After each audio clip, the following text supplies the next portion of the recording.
What's up, guys, and welcome back to the channel. I know I left you guys kind of hanging at the end of the last video with these seat belts. We just got back from Tractor Supply, picked up a few things.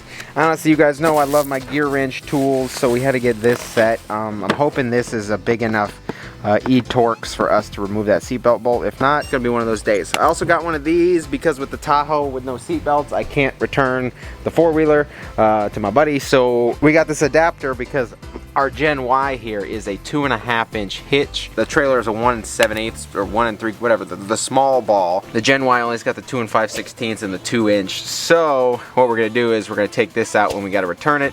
Take this sleeve and you put it in the 2.5-inch hole. Yeah, we'll be able to use the 1 7/8 ball or whatever it is. I might later on go get a battery for that ATV and see if that fixes everything. Hopefully that's it and we can get that out of here. Tahoe, we're gonna finish this up today. I am just kind of taking my time because I do not want to be let down if that's the wrong size socket. I didn't even Google it. I just assumed that E-Torx should work. I figure in like a standard little socket set, it should be okay. Let's find that out now, and I'll let you know what kind of day we're having. Yeah, I just love my gear wrench tools. This is literally just every Allen, Torx, and stuff we need. I'm always losing them anyway, so having them all in a case is awesome. Wow, a little unboxing for you guys. This is exciting. I love buying new tools as much as I hate it. I'm pretty sure a lot of you are there with me. You love new tools, but you hate it because, yeah. Here we go. Wow, hold on. I'm gonna take the biggest one. I might be let down here.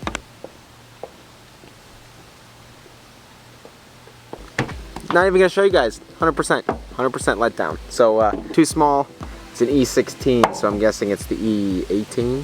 I don't know what size that is. We're gonna have to find that out. But other than that, good thing I bought this beautiful set anyway. We got all of our E-Torx up here, small, not all of them clearly because it doesn't reach what we need. And then we got our baby Torx T20s, the safety ones with the pin. That, what else? Got all of our Allen keys. Oh my gosh, even a T70. I think I bought one of these because the store didn't have a Allen socket big enough to take my trans drain out, or fluid drain out. But we got a new set of sockets. Unfortunately, once again, this is not the correct size, so time to run off to Home Depot. One of those days. Alright guys, just got back from Home Depot actually. Picked up this giant Husky E-Torx set. So if for some reason it's a half size and it's not in here, I'll just burn it to the ground. We also picked up some late year plants for our boxes that we finished the other day. We're way behind schedule, but it's okay. Come on, guy. Alright, E18, cross our fingers here, next size up.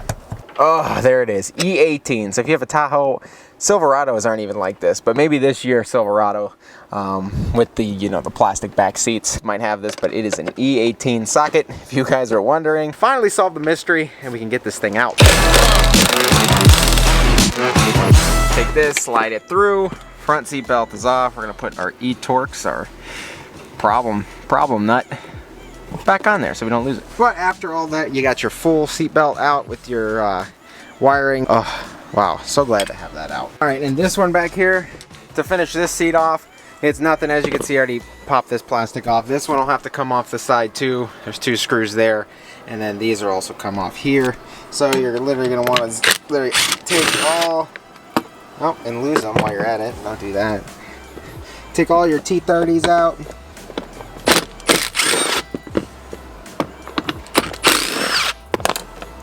Boom, boom, boom. There's that. Now this plastic will pop. We'll take these sideways out. Of course, they don't want to come out either. And this one, boom. Wow, 2 uppers. Don't want to lose any of these. Good thing we're just keeping them on the floor here. All right, let's see what we can do here. How much we actually, oh, wow, that should be perfect actually. Let's see where the seat belt mounts. All right, now I didn't expect it to be this, but it looks like I gotta find out where the other seat belt is mounted, but they actually might be both mounted here. I don't know that, but I just don't know where the other one is at the moment. This one's a lot more involved than I thought, and it sucks that I can't unfold the seat when it's not latched in. Maybe if I did, I don't know what I have to do to make it fold up. I'll figure it out.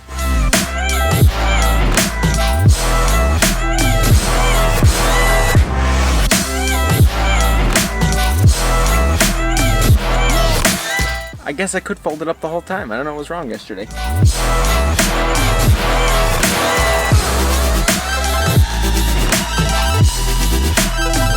Okay, so after we've completely dismantled the seat, you pull up the cushion here and you can see where that seat belt is bolted in.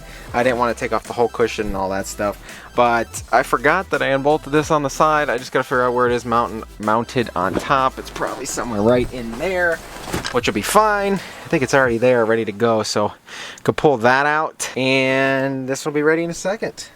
All right. Hopefully, sometimes seatbelt bolts are super strong and like an electric ratchet won't do it. So I'm hoping I'm not going to break out the impact for it, but because it's a little hard to reach in there, but we'll give her a whirl.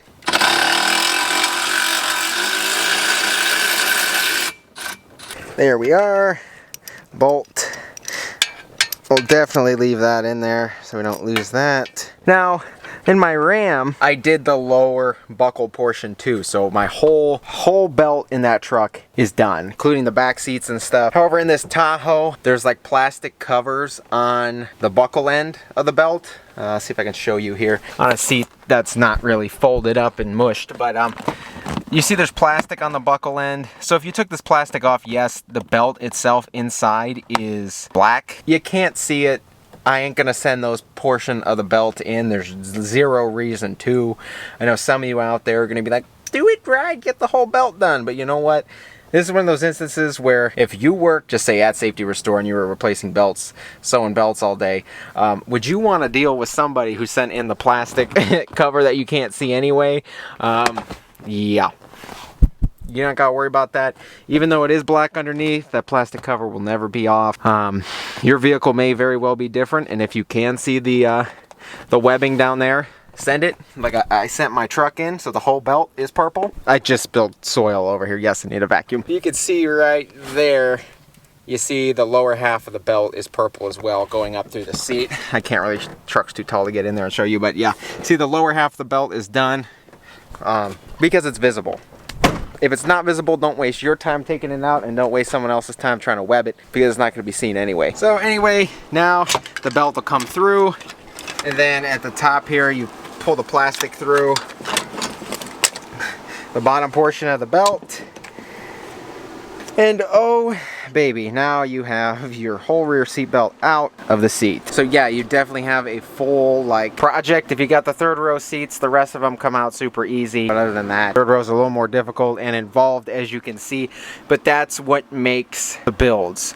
Having the third row seats sitting open, even in your rear view mirror, having people get in the back, and every single seat's got that red belt, you gotta do it. You just gotta do it. Even if I were to delete this rear seat and put like, who knows, sound system or something back here, which I'm kind of leaning towards because it is a Tahoe, it's gotta have those seats done. You just got to. Let's pull this other one out. I don't want to make a mess of my bolts here. So 2 more T30s. Just keep all of them in a pile and you'll be okay putting them back together if you've never taken a seat apart before. A little plastic will come off here, and no one would have ever thought that that would have been seen again. That 701 20-12. No one ever would have thought that would have been seen again. But you know what? We're in the seat right now doing it. Doing it live. Got another 15 here. Yep. And seat bolts. They always got this Loctite on them. And here's this. Here's the belt. Here's a little retainer, save that. Finally fish our lower mounting bracket through. Boom, both rear seat belts are out. That's what's crazy. If you like just a vehicle manufacturer, you have to find someone that'll design the seats, a factory or machine that'll design the seats, weld the seats, find cushions to fit in these things, make sure the clasps are right, make sure find a way to have seat belts mounted.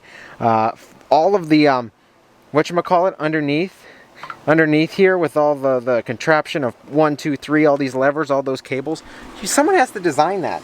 Someone has to design that, which is absolutely nuts when you think about it. Round of applause to those people, because this is not something easy just to like draw up on CAD.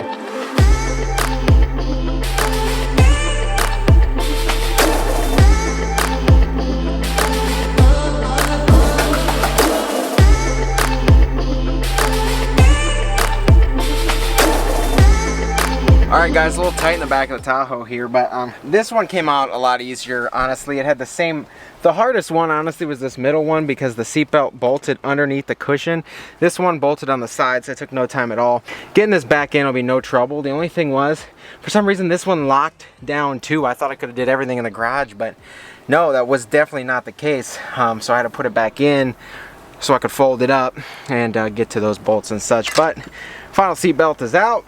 We can get all these shipped off to Safety Restore, ship them out Tuesday, see when they get back. Hopefully they get back by Friday or Saturday, and we can throw them back in this Tahoe because I really want to get driving it. Yeah, it does look like a mess. There's a lot of parts. There is a lot of parts. I'm sitting in the back of them. But like I said, it's all for that mod, and it'll look so good when it's done.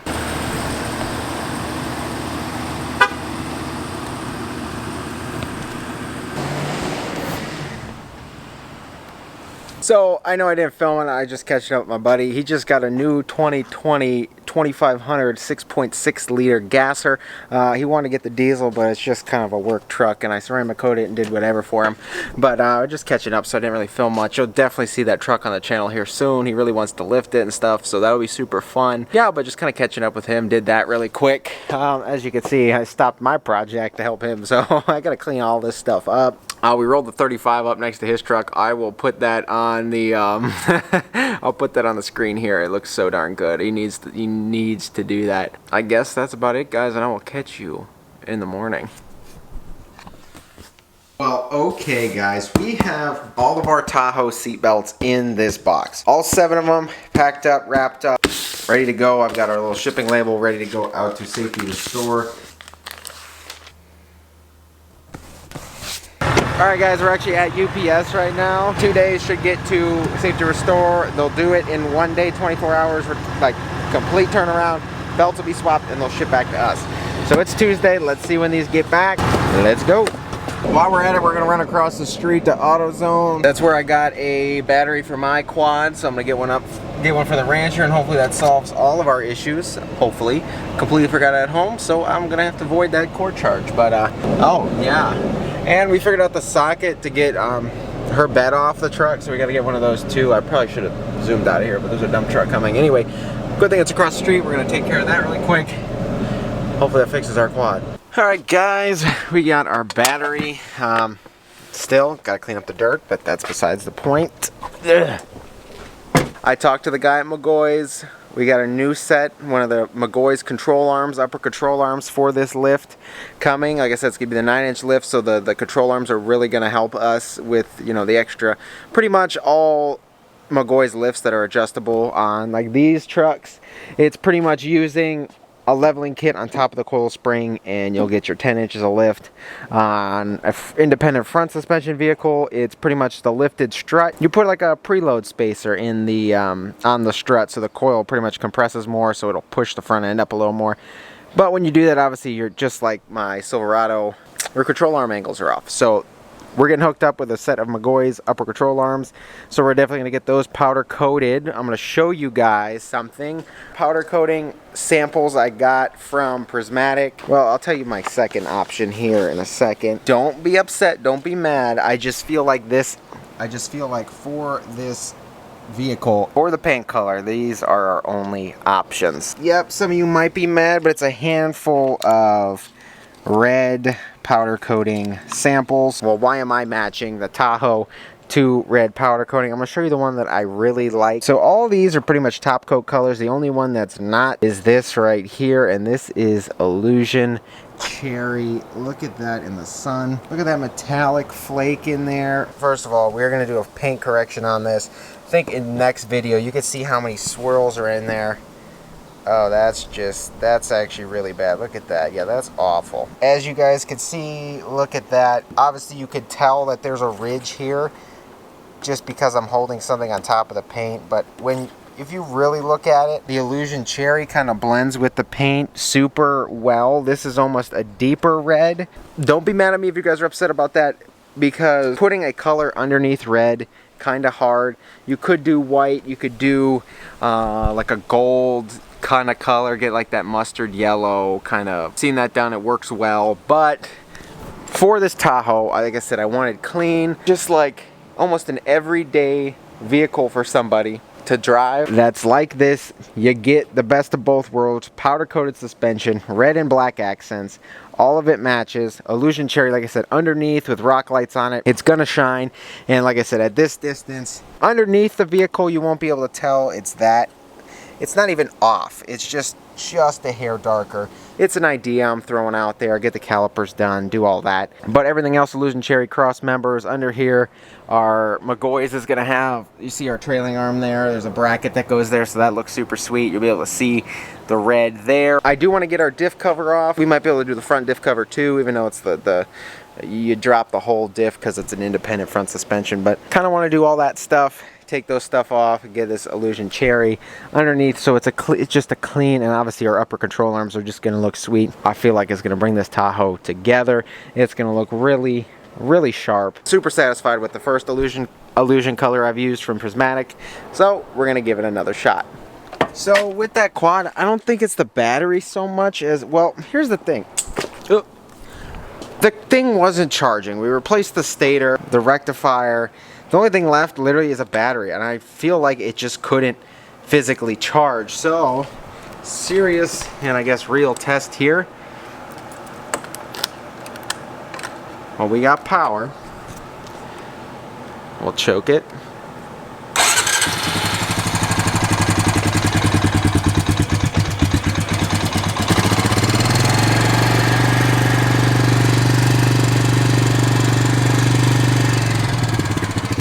Those 220 cold cranking amps on that battery, that's nuts actually. That's actually thoroughly incredible.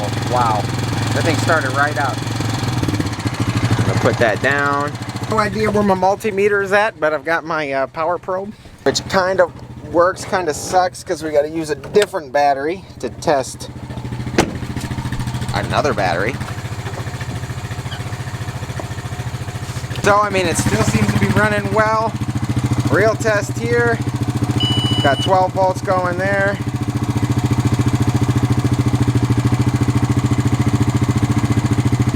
Alright guys, well, we're going to have to check that in the morning, see if the volts and everything holds. I don't know. Right now it's not looking promising. My multimeter was dead, so I couldn't really do like a draw amperage test. I need to figure something out. I'm just like, it's just frustrating.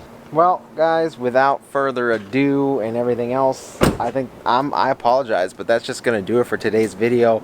Waiting on so many things. Just we got a huge intercooler going on that 6.0. Katie hasn't said some other things yet, but they got some good news for this thing too. If anybody here, I can get fenders pretty cheap, but if anyone's got a rear extended cab driver's door for a 6.0, please let me know. It's a little rusted at the bottom. I'd rather just replace the door than try to like Bondo a huge like rust gap. Hit me up or hit Katie up so we can get a rear door for that. And yeah, so I just want to say thank you guys for watching. If you haven't been here before, please go and click subscribe. Take care. I will see you guys in the next video. Hopefully we'll have better luck on Thursday.